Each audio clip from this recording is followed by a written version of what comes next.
Here we go, baby. Yeah, of course. So we just started recording. There you go. Of course you did. That's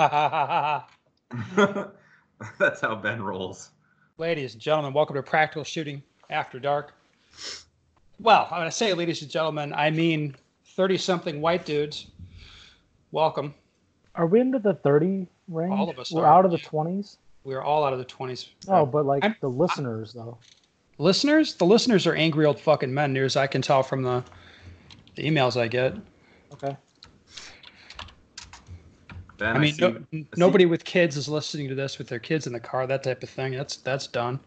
I see you got a haircut while you were in Russia. Good work. You look like the dude, man. I've been busy, man. I've had a lot to do. And the next time we record these in like 30 minutes from now. Oh, okay.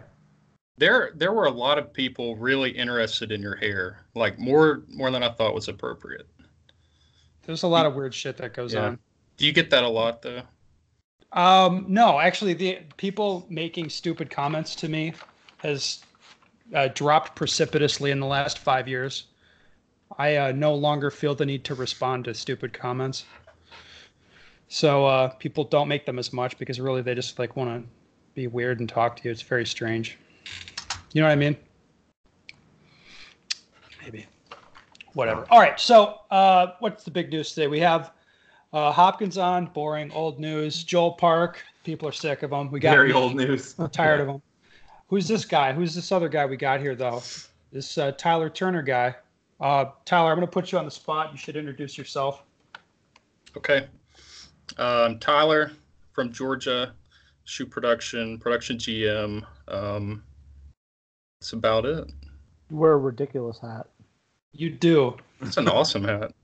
No. Well, these aren't mutually exclusive ideas. I am in awe of your hat, and it's also ridiculous. One interesting thing about Tyler is Tyler does not subscribe to the fact that you have to shoot a metal gun to be competitive. Oh, this should be interesting. Yeah, that's true. I actually had a failed experiment with a metal gun last year, so I'm back to the trusty Glock now. But you can't be good with that, though. You have to shoot like a metal DASA gun to be good, though. That's what I was told. That's what I was told. And that's not true for 2019. Did not work out for me. Hey, guys, can I get some credit here? I believe my position on DASA, metal versus plastic, has remained unchanged for the last 10 years. Yeah, but you shot a Beretta. No one cares what you had to think, right? You shot a Beretta. Those were dumb. Though. What's that? Then you never went and tried plastic, though. I have a Glock 34 in my bag right now. Yeah, but you never shot it competitively. Well, yeah, but I mean, I shoot one. What percentage? What do you mean, what percentage of my rounds? Okay, less than 10% of my rounds are through plastic guns, but still. So if let's just say you put the Tanfos down, you pick up the 34. How much, if any, is your score affected? You shoot at all your majors this year, let's say. I don't think you'd tell. If I'm being honest, I would on the back end, I'd be complaining about a lot of this and that, like little things here and there that I'd be complaining about. But I think if you were looking at my scores, you wouldn't know. That's what I expected you would say. When I switched from a Beretta to a Tanfo, you couldn't tell in the scores. Like, you could not look at my scores and tell me when that happened. You just couldn't. I don't think anybody actually knows. I think I know when it was, but... Yeah, so... Wasn't it like a week before an area match or something, or a section match? Yes, the area match. Then I think I retired Matt Mink at that match, actually. I was going to say, I thought you... I think so, yeah.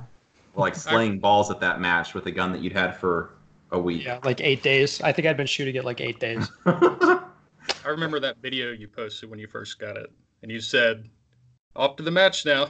You got like 2 practices in. Let's go, baby. Yeah, that's interesting. I happen to have a Glock and 2 Tanfos that are flying with me when I fly out tomorrow. So that'll be, not that that's strictly relevant, but occasionally when I go places, I have to bring a different gun for a different thing. You guys you might be surprised to learn how many guns I have with how many Boss holsters, different configurations of things ready to go. You sent me videos. I know how many stock 2s and how many different guns you have sitting around. The best part about that little sentence you just said, Ben, was how many times and how much time it would take for you to find the right holster for that. Because I guarantee it's not labeled. I found a way around that because I just leave the gun in the holster. Oh, that's fucking cheating. No, it's not. It's smart. Yeah, it is. I unscrew the holster from the boss mount and I put it in a box in the gun with the right magazines that live with it. All right, that's fair. I figured it out. Okay. Anyway, for the listeners, I think Tyler is I would say you're an exceptionally good shooter, Tyler. I would agree. Well, thank you. Well, appreciate that. I feel like I'm in that tier. Yeah, maybe I'm not big on talking about myself, but I think I'm in the tier well below elite or top guys capable of winning an area national match, and that's the tier I'm shooting for. That's where I want to be. So that's what I'm training for now.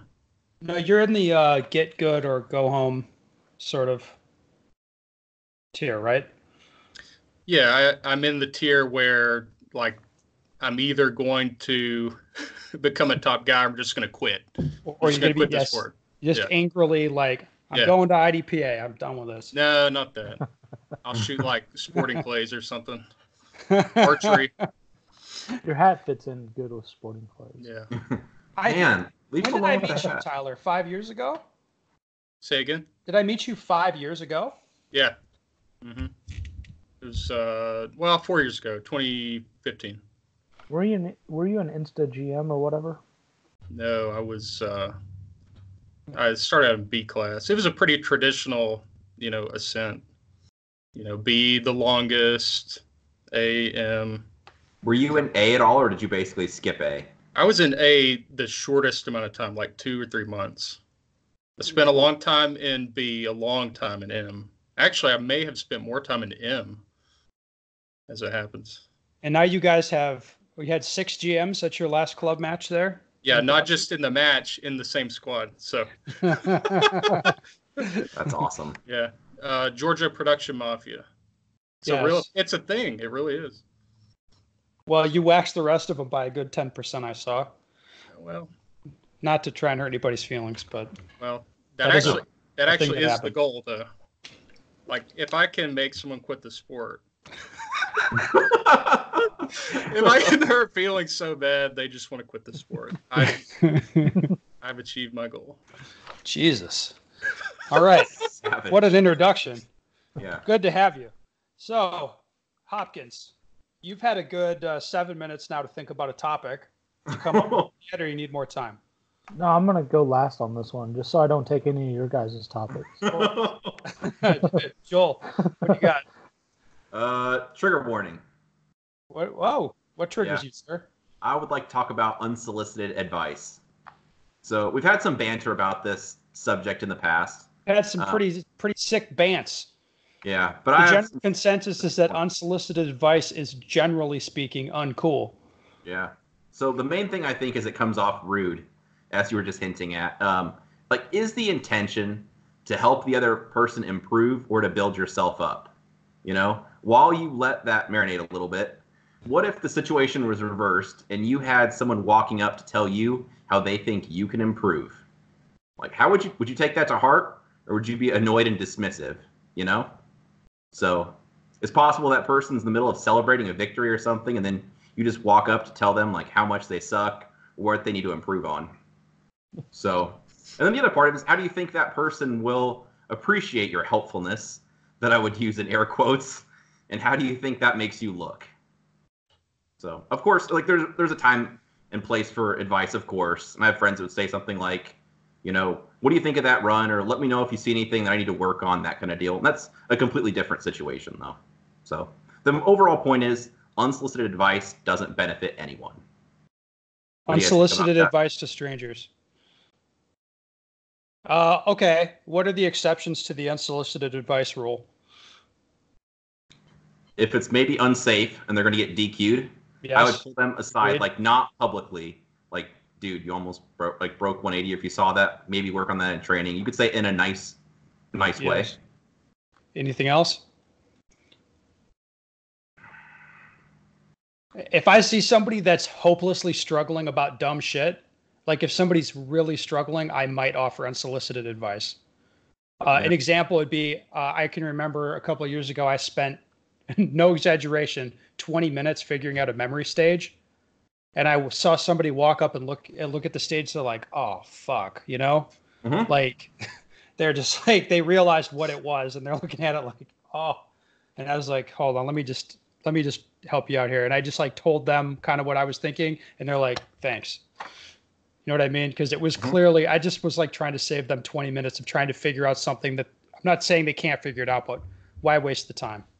You know? Or maybe if they had an equipment problem and you shoot that same gun, it's like, hey, Yeah, I've had that problem. That's like more of a helpfulness, I think. Yeah, like, hey, I have a spare part for that. Yeah. I have that thing that you broke. Yep. Let me retrieve it for you. Okay. Tyler, you got awfully quiet.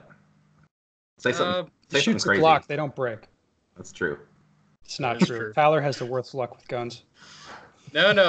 I'm on AccuGlock 2.0 at this point. It's been flawless.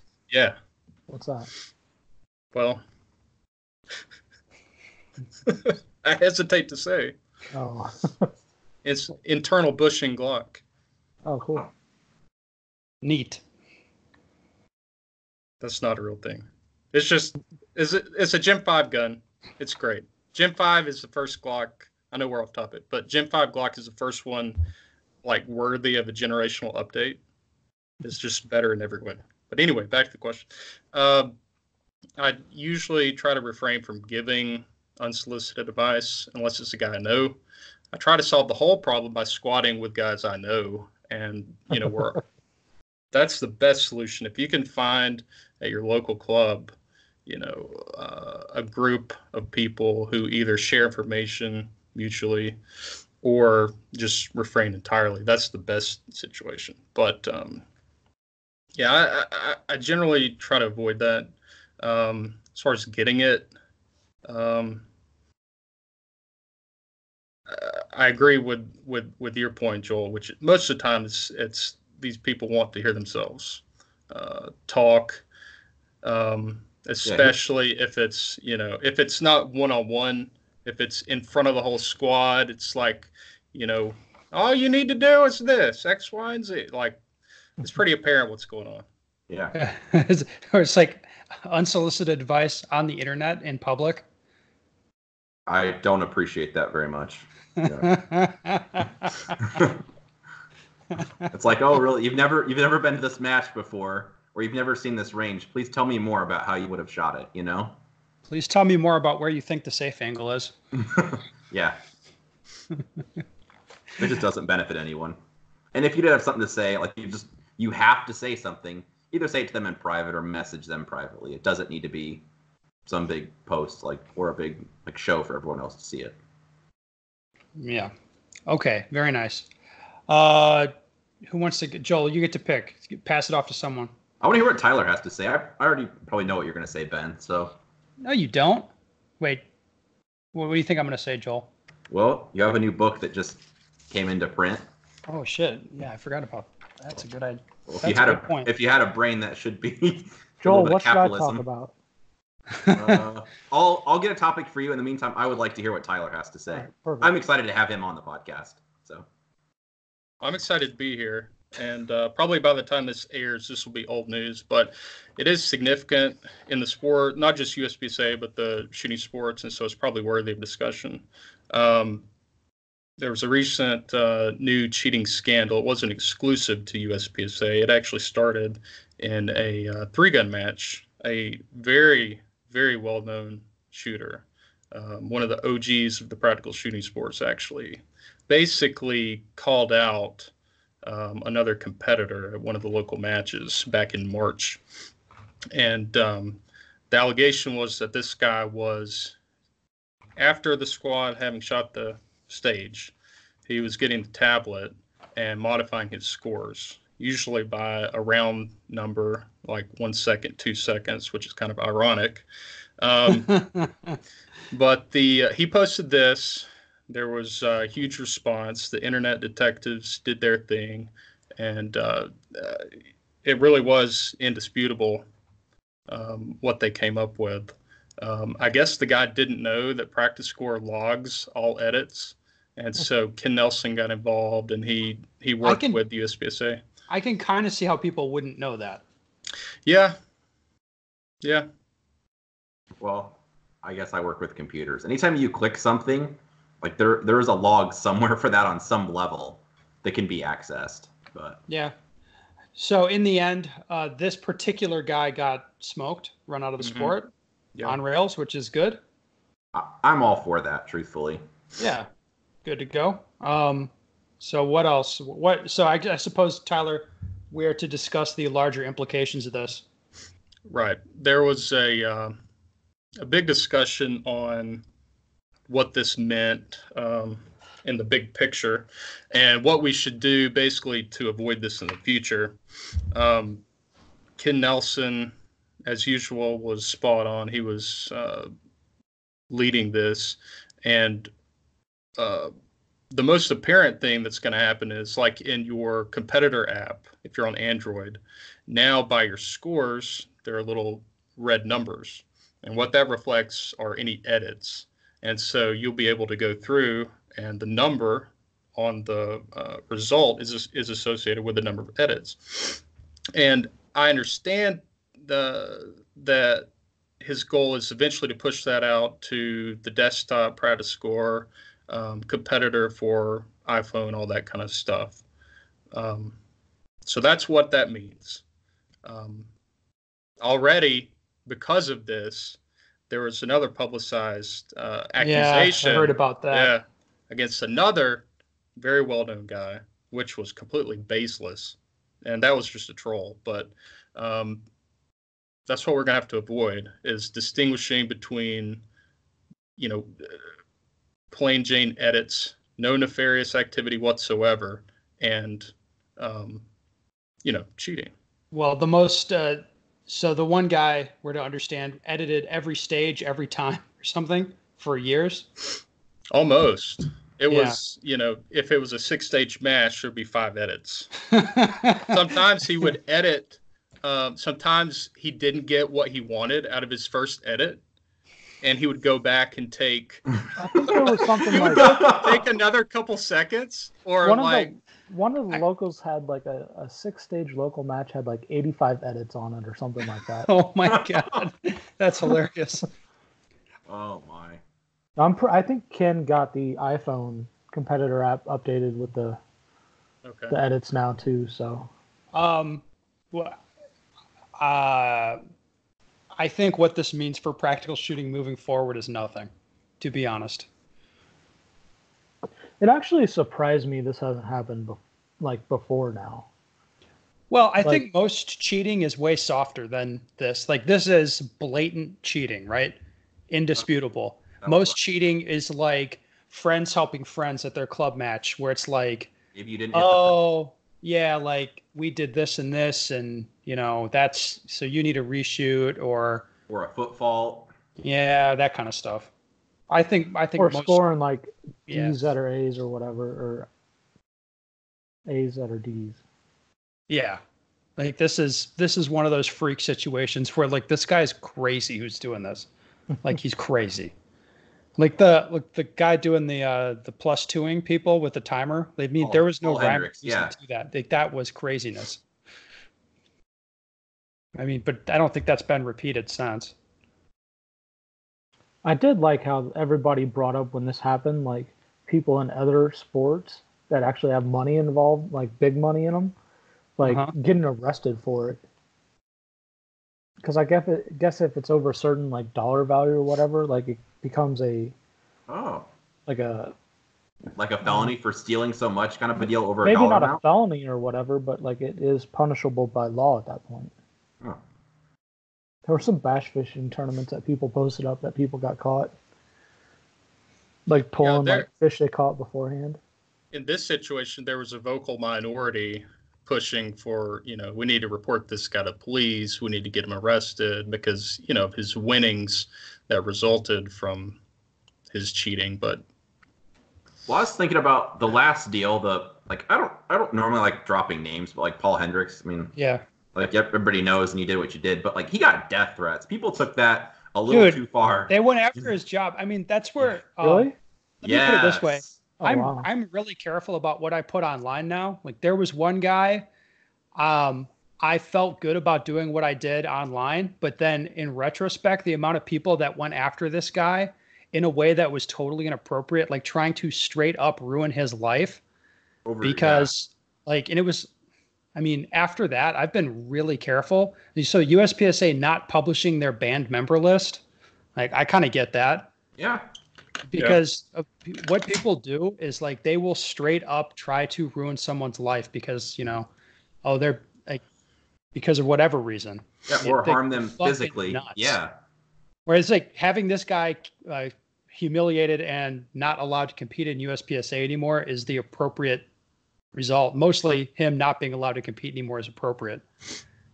And if I thought he was competing and I was president of USPSA, I would then take steps to ensure that that's not happening. But like the internet police tend to let me put it this way, they tend to get involved to the, like there's like no limit to what they're going to do. Like any way they can try to fuck somebody up, they're going to do it.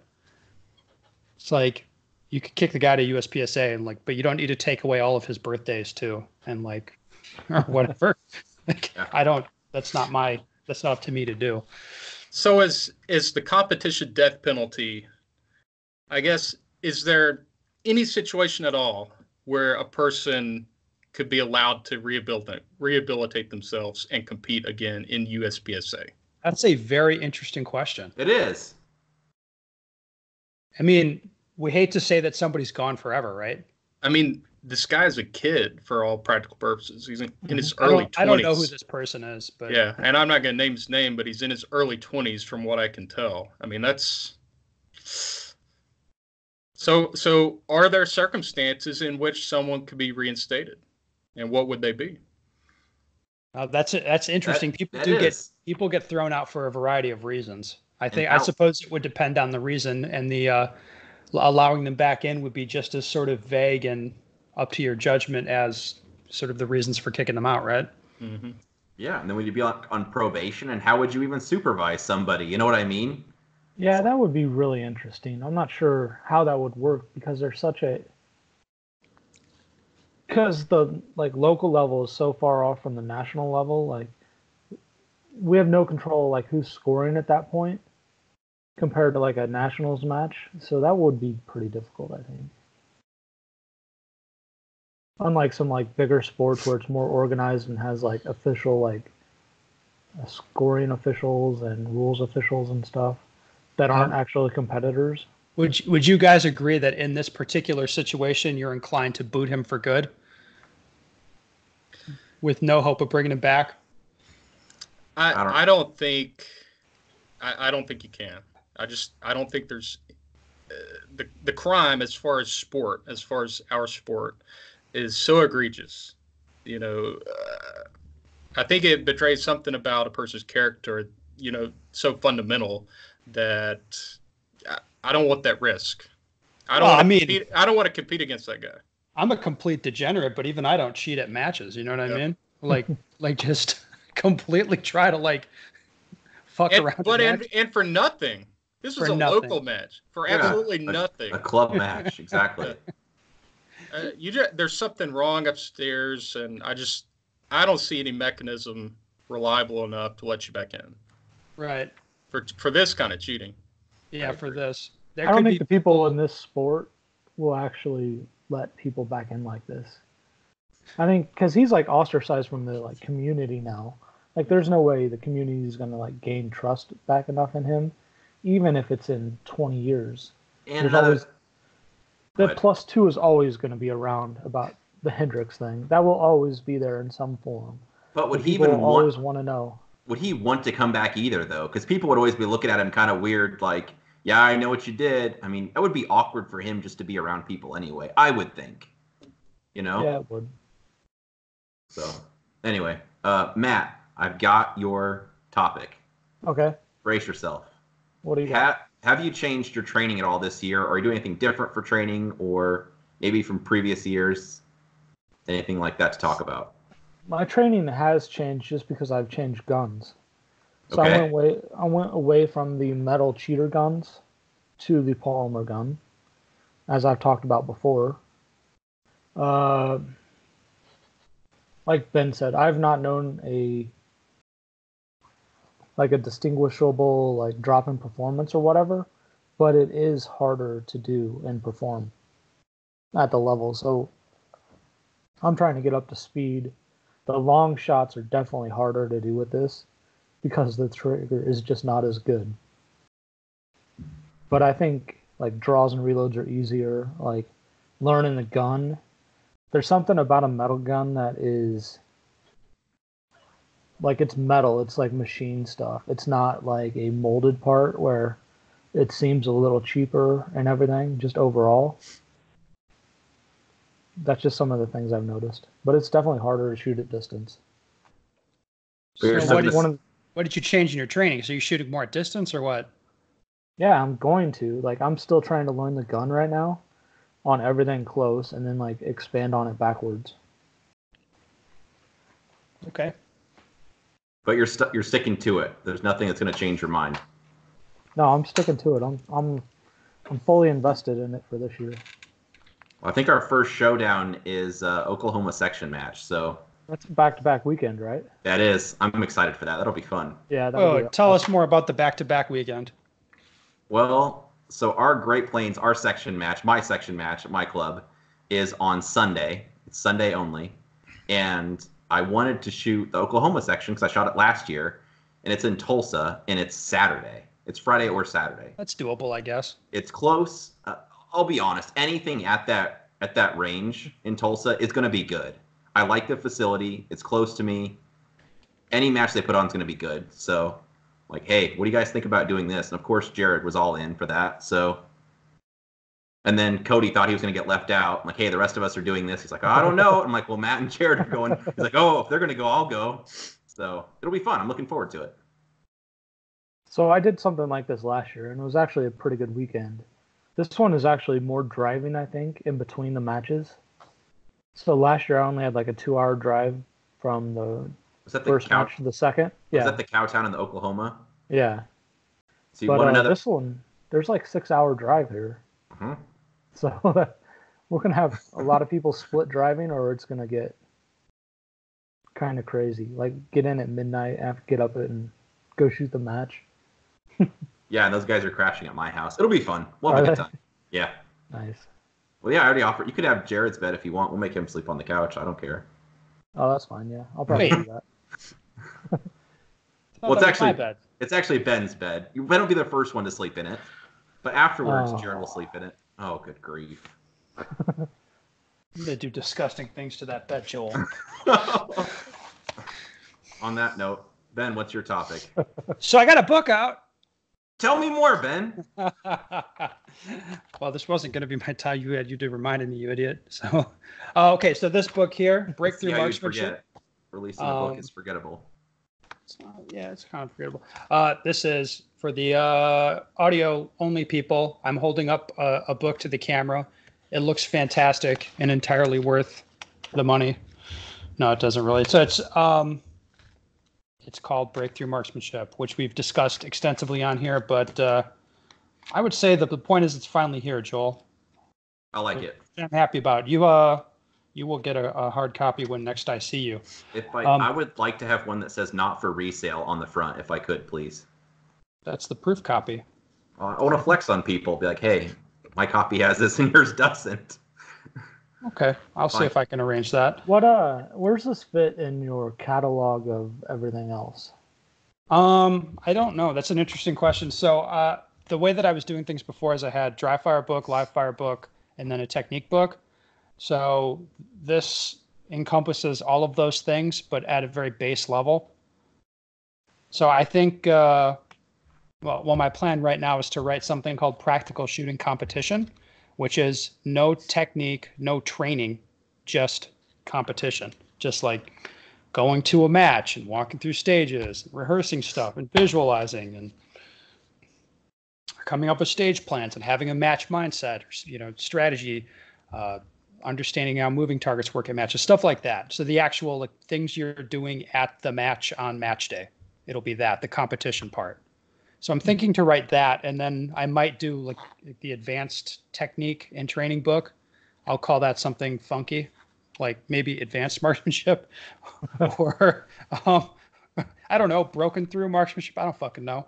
I haven't thought that far ahead. So that's what I'm thinking, though. It'll be like, basic technique training, more advanced technique training, and a competition book. So I'm kind of rejiggering things now. What do you say, Matt? No, like the previous books aren't obsolete though by any means. No, you need to burn them and buy this. No, they're fine. There's still people out there using the red dry fire book, the red dry fire training book from 2013. Tyler's shaking his head yes. Oh, yeah. I imagine that's what he's got. That book is what got me to GM. Well, it's still for sale on Amazon. That's the beauty of the digital marketplace now, is you can still go buy that stuff, and that money spends just the same to me, so I don't really give a shit. But this will be the stuff handed out in the fundamentals classes, and that'd be kind of, that's kind of how I developed it, Matt. So it's kind of like over the course of a couple-day fundamentals class, I find myself talking about the same things, wanting to do the same drills, seeing the same issues, and then I just put that into a book form. So now in the book, I can point to, hey, Joel, what's a really common problem that you see? Pushing the gun, like pre-ignition push, or like pushing into the gun, So pre-ignition push. So I hold up the appropriate page in here. So this would be doubles drill, where it's showing that target pattern with likely pre-ignition push, where you're pushing down into the gun low and left. And then it's associated with a drill that's helpful for fixing it, and, an explanation. So that makes sense, Matt. That's kind of how I developed this. So this would be like, This is just the regular stuff. And I kind of hesitate to say basic stuff. Like I did a private lesson with a guy a few days ago where he's a very, very good shooter. In a short amount of time, I expect he'll be national champion in his country. And we were just doing basic target transition drills, and he was finding improvements right away. So it kind of works. I mean, it'd be stuff that on the level that I work on it too, where it's like, it's a simple idea, but the way you present it to yourself and how hard you push yourself, you can still find improvements. So would you call it like a troubleshooting guide? Like no, what I'd say is if you have got to the point where you should be in a fundamentals class with me, which you've been in, and I think you understand what that's for. So let's say you're shooting USPSA, you have gear that's semi-appropriate, you understand the rules and the scoring, and you can safely operate your gun, like you can do that stuff, then this would be the thing that I'd hand you, like, okay, if you want to get good at this thing, this is what you do. You need this. Or this is appropriate for you. And it is written as a troubleshooting guide where it's like, it's the basics of hold your gun like this, do this stuff. And then there's tons of diagrams in there. If you're doing certain drills or certain things and you're having something wrong happen, it's showing you how to not do that anymore. So you could think of it that way. Okay. The thing I like about it is it's a condensed version. I've read through the book. It's probably 3 times. I have. I've read all sections more than once. It's a shorter read, but it's not as in depth as some of the other. It's not as wordy as some of the other, like the fundamentals types of books. Whereas this is just showing you, like, this is the drill. This is what you need to know. This is what you need to not do. This is what could happen. These are what the targets will look like. So it's very no nonsense, but it's giving you everything you need and nothing you don't, without giving you something that's going to take you, like a couple weeks to read through. Right. So it's a quick read, and you could switch right to like target transitions. Okay, I go there. Here's some drills. This is what to watch out for. Very actionable. And I restrained myself a lot when I wrote it, because I wrote down a basic idea and then I can think of like 5 caveats to that. That would be like 1% of the time that would happen. And then I just restrained myself like, no, don't get off in the weeds on this bullshit. Just, just the important idea. Here it is. And then you go from there. So Matt, it's a different thing. It's kind of me redoing the stuff that I've been working on for like 10 years. It's me kind of changing that up, changing the approach. And a lot of this is coming from my thinking now is so much like when I think about training is I don't even really worry if it is live training or dry training. Training to me is just training now. So it's like there are certain things you need to train and certain ways to train them efficiently. And depending on how much time and ammo you have, that would change what you're doing for training. Which I guess leads me into what I was going to talk about. I just returned from another training stint in Russia where the ammo for me is unlimited and the stages are unlimited. And I can shoot all the stages I want with a lot of ammo. And what do you guys think that does for your training? I would say it's beneficial. Yeah, well, yes, it's beneficial in some ways. So it's really good for moving targets where I get a lot of experience on the target setups that we have there. But I spend a lot of time picking up steel when I'm, picking up steel swingers and resetting moving targets, which pisses me off in a hurry. So it's a really valuable thing to do, but it's not efficient in terms of if you have an hour and you want to work on marksmanship or long range shooting or close range shooting or something like that, that would not be the most efficient way to do it, is by running full stages and resetting them every time. Kind of like that. So that was it's a good trip for me. And yeah, that's it. Yeah, the food looked good too, by the way. I don't skimp on the food, man, ever, do I? Dude, no, you do not. Was that it? Should we go to questions? Is it time? Yes? Yes, please. All right. Hey, Ben, I love the show and listen to every episode you drop. I've got a question I hope you guys could answer. How do you deal with range vultures?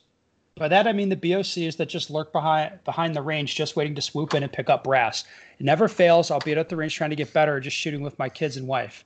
Before you know it, some truck comes pulling into the lot and just sits there. If we stay, they start to swarm like mosquitoes, inching closer and closer. It's gotten to the point my daughter and wife don't even want to go anymore because it's honestly creepy AF. I should mention that the range I goes to is in a park, so it's open to the public. Any thoughts or ideas you'd pass along would be welcome. Keep up the awesome content. Shit. What do you say, guys? I would Tyler. say just ignore them, but I've tried that. Is it the same guy every time? Because that would be creepy. I don't know. I've encountered this at my range, and usually if somebody's waiting to grab my brass, I'll just walk over to them and be like, hey, yeah, I pick up my brass, dude. And they fuck off right away. Mm-hmm. Like, I'll just approach them and let them know that I'm going to keep my brass, and they go away right away. I can think of a friend of mine that let the dude pick up all of his brass and then walked over with his brass bag and said, hey, thanks for picking all that up for me. You can just leave it in this bag. I guarantee that's Cody. It was my friend Cody, yes. Did the guy get? That's kind of interesting. Did the guy get mad or what? He just like. It was an older gentleman that I don't think he brought a gun to the range to shoot. I think he just came to pick up brass. We have some of those at our club, so I think that was his only reason for being there, and he was a little bit more laid back, and he said, oh, okay, and he did that, and he walked away, and I didn't see him again. So, wow, that's really weird. Like, brass isn't really expensive anymore either. Dude, I can get it so cheap from those. So I'll probably end up buying some of my own brass back from those guys, but I can get it for like $12 1,000. So, yeah. If I need brass, I get it from them. Yes, I pick up the bulk of it, of course. But well, anyway, sorry, I want to do another question, but for that guy, seriously, I have approached. If I'm sure that the guy wants brass, I'll approach and I'll have the conversation so he goes away. Anyway, let's do another question, one that's more fun. I've been back in the USPSA game since last season and have decided to put in a lot of effort this year towards actually improving. Your Dry Fire Reloaded book has been a great help. Well, thank you. I've been shooting a Shadow 2 in club matches, but I have heard a lot of a negative about limited minor. Can you elaborate why an up-and-coming shooter with a goal of high success in club matches and level 2 should not shoot limited minor? I tried to shoot some production dry fire, but I was quickly reminded why I don't want to shoot production when the first stage I set up needed a reload after the first 4 shots. So why is limited minor dumb, guys? Tyler. Well, I mean, you have the quintessential production gun, first of all. So I don't know I don't know why it would come as a surprise that after 8 rounds and you have 10 rounds in the gun that you need to reload. Like, huh? 4 targets? Anyway, when the rule is 10 in the gun, and you have to reload. I don't know why that would come as a surprise. But anyway, limited minor is a significant disadvantage because for every Charlie... what a condescending dick. For every Charlie you shoot, you're going to earn 3 points instead of 4. For every Delta you shoot, you're going to get 1 point versus 2. That adds up. It's points divided by time. Oh, Tyler. I don't mean to be condescending, but man, you're nailing it. Do some arithmetic. All right. Can I say it in a less dickish way? I mean, I'll be honest. So this is one of my gripes about the way USPSA is set up. As far as the rules, whatever. It's time for. It'd be a different time for that conversation. But if I look at the rules like I'm ordering off of a menu, for example, so I see these divisions I have as choices. A couple of them, we're not going to name any names, guys, but a couple of these divisions are not real choices, are they? Because nobody really shoots them. There's no competition for you. Blah blah blah. They're not real choices. I agree. The same thing is if I go to limited or open, I'll be like, oh, limited. That sounds nifty.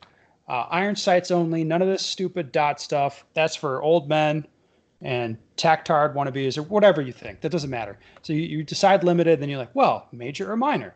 And on paper, this sort of makes sense where it's if there's minor, I get a few more bullets, but way less recoil. Major, I get some less bullets, but I get a scoring advantage. It's 5-3-1 versus 5-4-2. On paper, this seems sort of like an even trade. You with me so far, Tyler? Yeah. If I'm just looking at the situation on paper, it seems like it'd be even. In practice, major is better. It's just better. It's way better. It's easier. Like it's the difference between like as far as 1 point down for a Charlie versus 2 means when you're shooting major, you don't give a fuck about Charlies. They don't matter. They effectively don't matter the way most stages are set up. So you just shoot at the center of the target and whatever. C's are not an issue. Versus in minor where you're really going for A's on every shot for the most part. Now there's a little more recoil with major and you have to, kind of get your gun set up so you can handle it or deal with it. But the reason that everybody shoots major in big matches is because major's better. It's way better. To the point where it's probably 7, 8, maybe 10% of your score, depending on the way the stages are set up. Like you have a very hard time doing well. Now you see some outliers. You see some people do very well shooting minor against major guys. So Tyler, you probably smash most of the limited guys at your club shooting a production gun. Most of the time. Yes. So that would be due to disparity in skill, like a big disparity in skill. If you're shooting on equal footing against people, you're going to have a very hard time doing well against somebody if they're shooting major and you're shooting minor. That's just the way it is. In limited, especially. In single stack, the guns hold so little ammunition that there's a little more of a discussion there. I get that. But shooting limited, the guys who do well shoot major. Shooting open, the guys who do well shoot major. I do want to just briefly address his comment about not wanting to reload. The guys that are like, if you want to get better, even in limited division, you're still going to have the gun handling. Because reloads. Yeah, you're still going to have to practice reloads, draws and reloads. That's the way our classification system's set up. You're still going to have to be able to do that. So regardless of major or minor, in any of the divisions, if you want to get a higher classification, those are skills you're going to have to know how to do. Yes, so he should still practice the things. Yeah, but you're still going to have to know how to do it. The sensible thing here is for him to shoot his Shadow 2 in production and just learn how to shoot properly, is what you guys both think, right? Oh, yeah. Plus, that's a solid gun out of the box. I'm not saying that because Matt's on here. No, Matt says the guy should buy a limited gun in 40 cal like a TS, right? Yeah, TS Orange. Yeah, so he should keep the Shadow 2 and then buy a TS 40 cal. That's what Matt says. Yeah, that's right. No, that gun's perfect. Set up out of the box. You don't need to mess with it at all, and just shoot it. Now, I will say, for new shooters or guys that only want to shoot at the local level, limited minor is fine.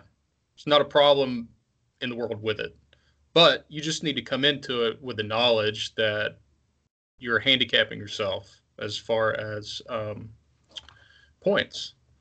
I mean, maybe a better argument is to go look at USPSA limited nationals. See how many places you go down before you find somebody until you hit someone shooting minor. Oh my God.